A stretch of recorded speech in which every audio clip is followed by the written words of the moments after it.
Pleasant greetings, y'all. Proud Filipina Sharm Zespina here, who will be reporting next week on President Ferdinand R. Marcos Jr.'s trip to the Bay Area for the annual Asia-Pacific Economic Cooperation Summit from November 15 to the 17th.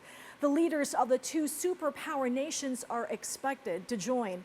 And President Marcos Jr. is likely to have a sideline chat with U.S. President Joe Biden, who last year sent Vice President Kamala Harris to Thailand for the APEC meeting, while he headed to Bali, Indonesia for the G20 gathering.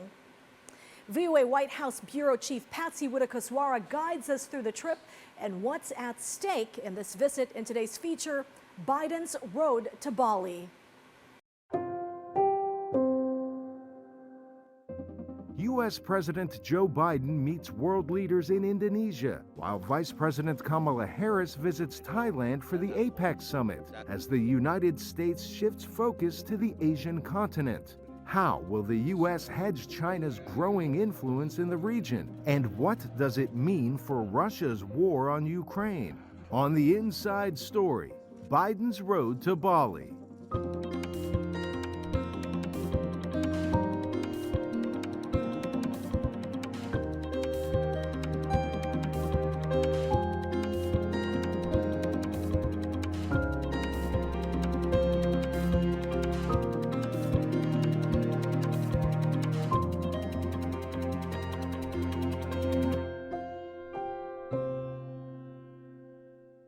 From Phnom Penh, Cambodia, I'm Patsy Witakoswara, VOA White House Bureau Chief. I traveled here with President Joe Biden, the first stop on his trip to Southeast Asia. From Phnom Penh, I'll take you to Bali, then Bangkok, following Biden and Vice President Kamala Harris as they try to curb China's influence in the region and broaden the coalition against Russia over its war in Ukraine. Stay with me on this episode of The Inside Story. In his first stop in Phnom Penh, Cambodia, at the U.S.-ASEAN Summit, President Joe Biden reaffirmed to Southeast Asian nations that the U.S. is committed to ASEAN centrality, the principle that regional engagements are driven by the 10-country bloc, not great power rivalry. ASEAN is the heart of my administration's Indo-Pacific strategy, and we continue to strengthen our commitment to work in lockstep with an empowered, unified ASEAN. Political violence in Myanmar since last year's military coup against Aung San Suu Kyi's government was high on the agenda. Leaders have warned Myanmar's junta to implement ASEAN's peace plan or continue being barred from the bloc's meetings. Indonesia's President Joko Widodo will assume ASEAN's chair next year. He is expected to take a tougher approach than the current chair Cambodian Prime Minister Hun Sen. Indonesia proposed that the participation of non-political level representation of Myanmar should also be applied beyond summit and foreign ministers meeting. Biden met with Hun Sen, the region's longest leader in office since 1985.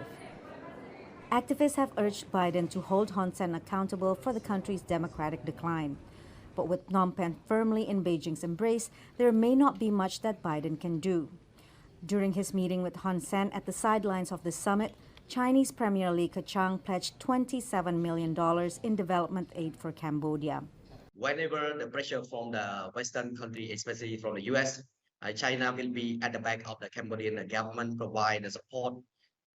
When the US put a sanction to the Cambodian government, China will provide another economic support to the Cambodian government. There's concern that Cambodia is secretly allowing Chinese warships to dock in its Ream naval base in the Gulf of Thailand.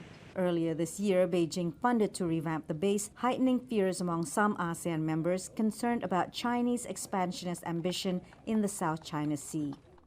From Phnom Penh, Biden traveled to Bali, Indonesia for the G20 summit with leaders of the world's 20 largest economies. There too, divisions overshadowed talks.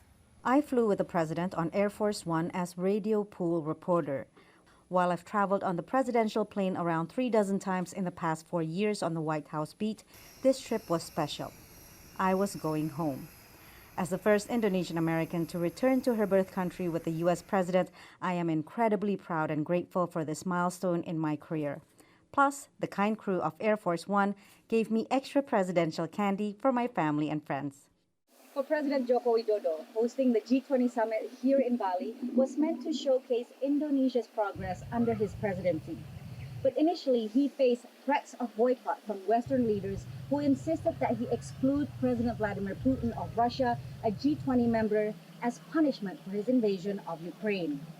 Widodo resisted. In the end, Putin chose not to come in person and sent Foreign Minister Sergei Lavrov in his place. I spoke with Indonesian Finance Minister Sri Mulyani Indrawati, who was instrumental in navigating geopolitical tensions ahead of the summit on the fallout of the war in Ukraine and the impact of the U.S.-China rivalry in the region.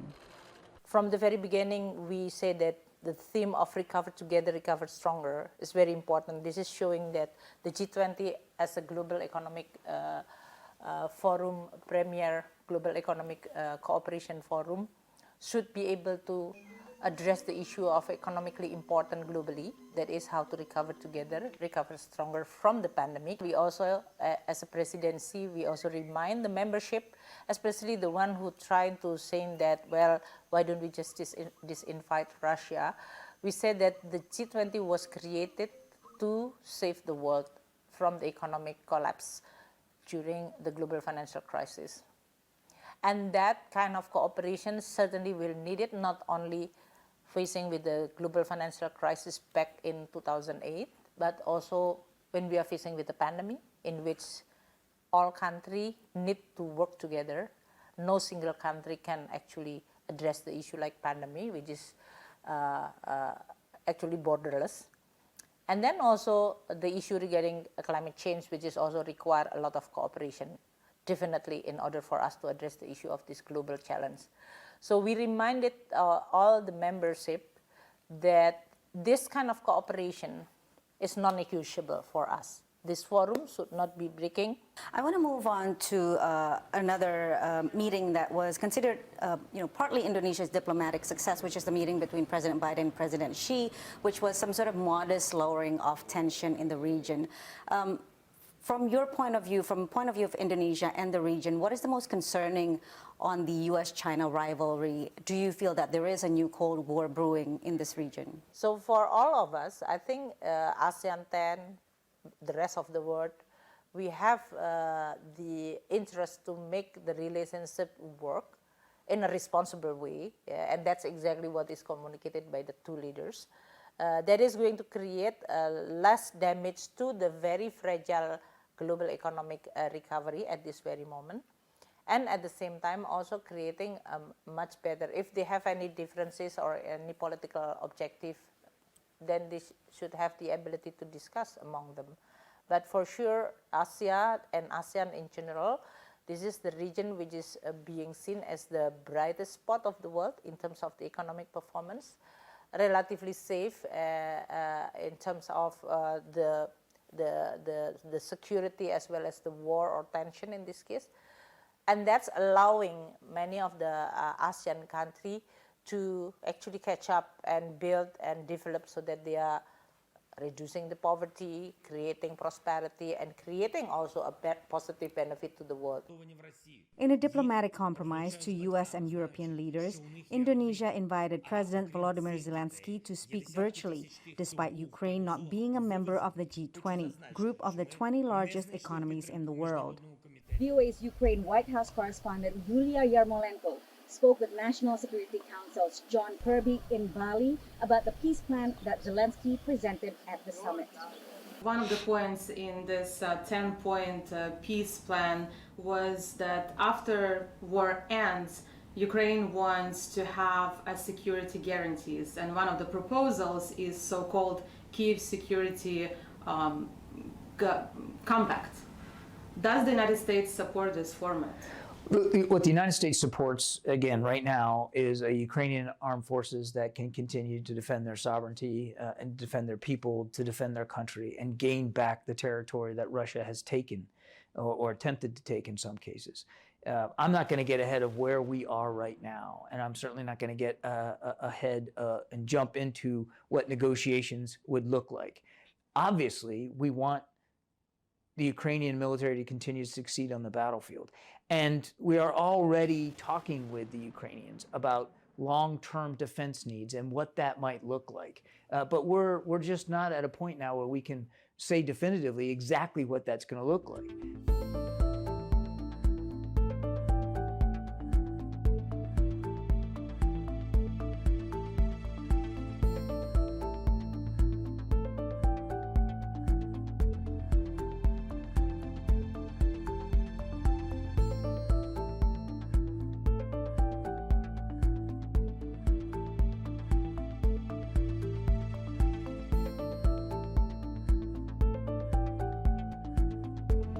Bali is world-renowned as a tropical paradise. In another diplomatic win for Indonesia, this island of the god is a fitting setting for the meeting that was highly anticipated between two superpowers, President Joe Biden and his Chinese counterpart, Xi Jinping. Amid heightened tensions, both leaders stressed the need to manage differences and avoid conflict. We, as the leaders of China and the United States, should play a role in guiding and setting the directions so as to find the correct direction for the development of the relations between our two countries. In the meeting that lasted over 3 hours, Biden said he sought to lower tensions over Taiwan, a self-ruled island Beijing considers its breakaway province.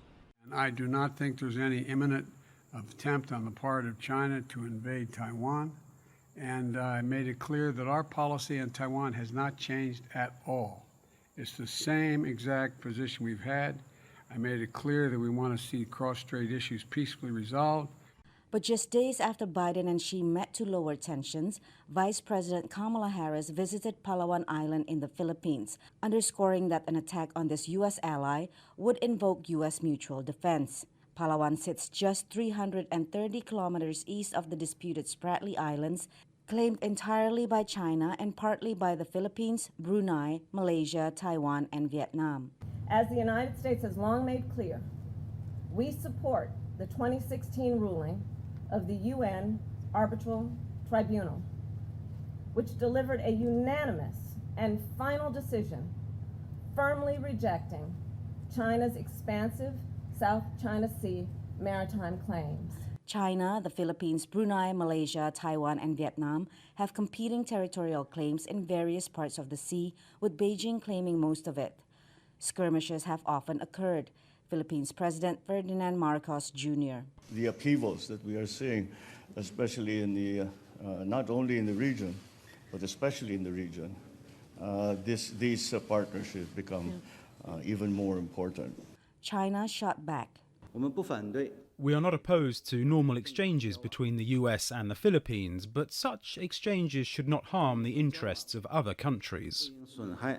As China increases military activity in the region, Washington is seeking to repair ties with Manila after fraught relations under previous President Rodrigo Duterte. Of Washington's 5 treaty allies in the Indo-Pacific, the Philippines is closest to Taiwan and therefore central to U.S. plans to deter and respond to potential Chinese attack on the island.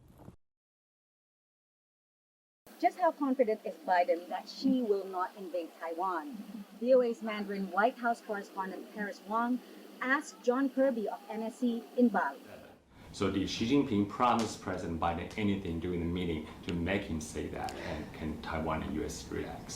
As the president said, we don't want to see these tensions result in the use of force. We want to see tensions over the Taiwan Strait solved peacefully. And we don't want to see that status quo change unilaterally. We certainly don't want to see it changed by force. There's no reason for that to happen, which is why the president felt it was important to meet with President Xi here face to face. They've already spoken 5 times before. They know each other, but it was important to have that discussion so that they could each set out their intentions, their priorities, their concerns. And that was done yesterday. The president feels very comfortable that he had a candid, forthright conversation with President Xi. And again, we're going to have our teams now move forward to work at a working level on some of these issues. While Indonesian President Joko Widodo as host insists that G20 is an economic forum, not a political one, he could not escape geopolitical fault lines. And those fault lines literally exploded on the last day of the summit. The mangrove planting ceremony by world leaders hosted by Indonesian President Joko Widodo during the Bali summit was designed to highlight the G20's climate agenda. but an event 10,000 kilometers away caused late arrivals of NATO and G7 leaders due to a hastily arranged emergency meeting to discuss the explosion in Poland that killed 2 people. While the blast was not caused by a Russian missile, the threat of the war in Ukraine spilling over to neighboring Poland, a NATO member, triggering the alliance's collective defense principle and escalating the war is real. G20 leaders concluded their summit with a statement saying that most members strongly condemned the war in Ukraine, but that the forum was not the place for resolving security issues. But no tensions exist between VOA journalists who covered the summit. We sent our Russian, Ukrainian, and Mandarin correspondents to Bali, as well as myself covering in English and Indonesian. And as you can see, there is no great power rivalry here as we report for VOA's global audience of 350 million. Thanks for the great teamwork, guys. It's been such a pleasure working with you and with our VOA Khmer service in Phnom Penh during the ASEAN Summit. The G20 summit also boosted the tourism industry in Bali that took a hit during the pandemic. But the summit's impact is also felt by small business owners. Devyanti Parit spoke with some of them.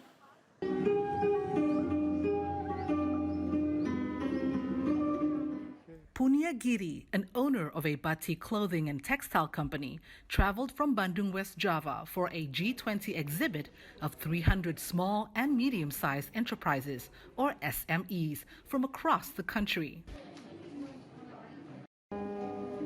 The Future SME Village is a designated area to promote Indonesian products within the enclave of 5-star hotels where the summit is being held. The exhibit opened several days ago, but Punia said it hasn't attracted the crowds and revenues she expected. Our revenues have not significantly increased, but we have gained brand awareness. Previously, our Kamasuka Batik brand wasn't recognized by foreigners. In Indonesia alone, it is known within limited groups of people. Since the G20 summit, the governor's wife and deputy governor have started to promote our brand to Indonesians across the country. Punia says many foreign delegates have exchanged information after buying her clothing, and she's optimistic that more customers will come after the summit ends. The COVID-19 pandemic was hard for Ninyoman Sandat, who owns a small eatery in the Nusa Dua district. During the height of the pandemic, she had no customers, but as preparations for the G20 summit began, Sandat saw an increase in sales. Kami merasakan peningkatan yang signifikan karena adanya dari petugas keamanan yang. We felt a significant increase in our income after police officers, security personnel, and event organizers started eating here. I'm not sure who exactly they were, but apparently my revenue rose because of them. Organizernya saya juga nggak ngerti. Yang jelas ada peningkatan di sini ya. Bali opened to international tourists several months ago, but the number has yet to return to pre-pandemic levels. I hope the G20 summit would run smoothly and further improve tourism development because Nusa Dua district relies heavily on the tourism sector. Despite safety precautions, many local residents say they are proud that Indonesia holds the presidency of the G20. They hope, in the long run, the meeting will promote peace and prosperity in a world struggling with the pandemic, food insecurity, and political tensions among the superpowers. Devyanti Farid for VOA News, Bali.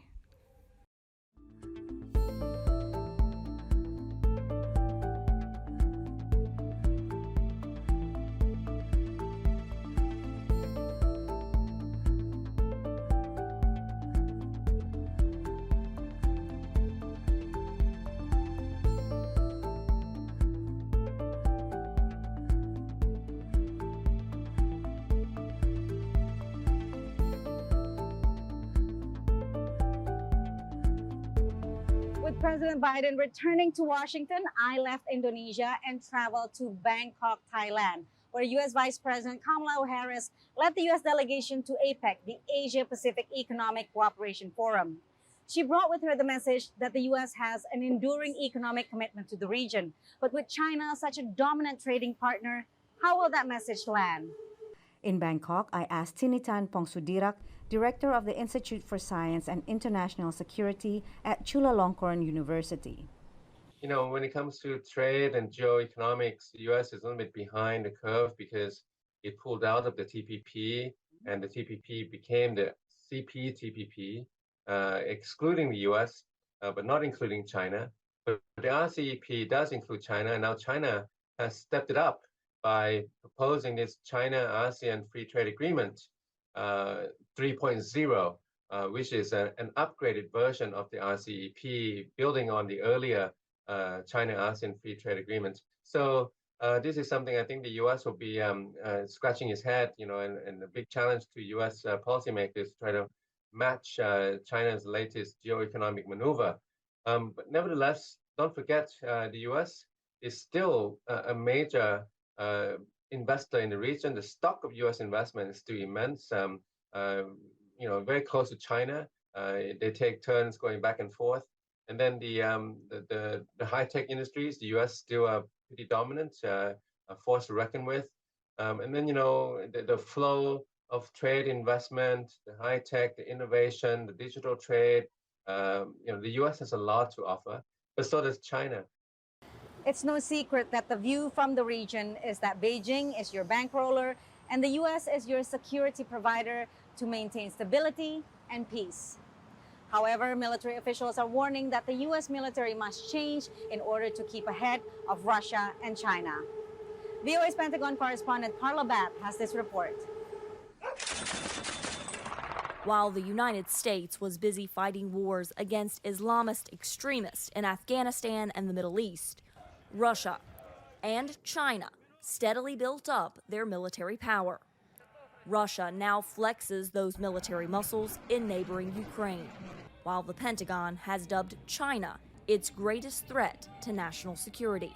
Speaking exclusively with VOA, General C.Q. Brown Jr., the U.S. Air Force Chief of Staff, is warning that the United States cannot be satisfied with its position as the world's superpower if it wants to stay that way. Our adversaries have continued to advance their capabilities. At the same time, we've been using some of the same capabilities we've been using for the past 3 years. The threat we were up against is not the threat we'll see in the future, and that's why we've got to change. China has more active duty military personnel than the United States and has spent decades advancing its weapons. In the past few years, the Chinese military has built new aircraft carriers, new fighter jets, and a massive missile arsenal. But while China spent about $250 billion on its military in fiscal year 2022, the U.S. spent nearly 8 times that amount. It's fair to acknowledge when progress is made by those potential adversaries, but that fact alone shouldn't induce any panic in the United States. We are still relatively very, very capable, the best military force in the world. Those talking points about military supremacies really are a relic of the past. Army veteran and defense analyst Bradley Bowman points out that China has methodically and deliberately chosen modernizations specifically designed to defeat the United States in East Asia, the most likely battlefield should war break out over Taiwan.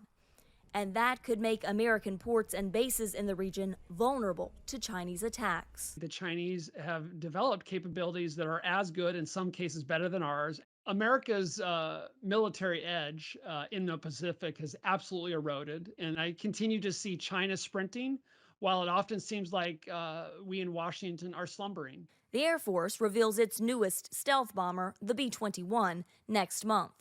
The B-21 will replace America's B-1 and B-2 bombers, which have been around since the 1980s. This is why we want to modernize, because we have some aircraft that are, from a maintenance standpoint, are a little harder, more difficult to maintain, diminishing resources for parts, and that's the aspect of being able to modernize, so they increase the aircraft availability and ensure we have a ready force. Even ready for what U.S. leaders hope never plays out.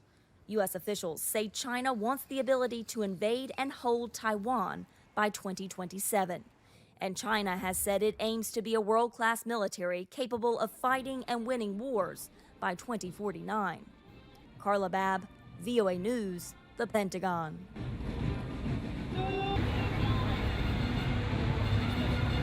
That ends our Inside Story journey through 3 Southeast Asian countries, Cambodia, Indonesia, and Thailand, where I hope we've shown you how countries in the region aim to navigate the US-China rivalry and geopolitical tensions from the war in Ukraine. For more on the Indo-Pacific, check out voanews.com. For all things White House related, follow me on Twitter at Piwida Kuswara. I'm Pasiwida Kuswara in Bangkok. See you next time on the Inside Story.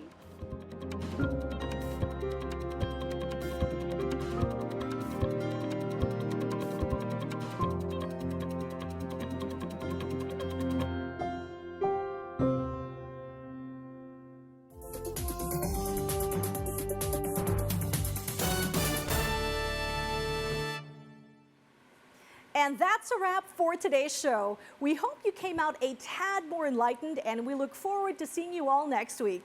Likewise, never forget to always work hard and dream big. Give thanks and be kind, and catch the news right here on PTV. This has been Sharms Espina for Stories from the Grid.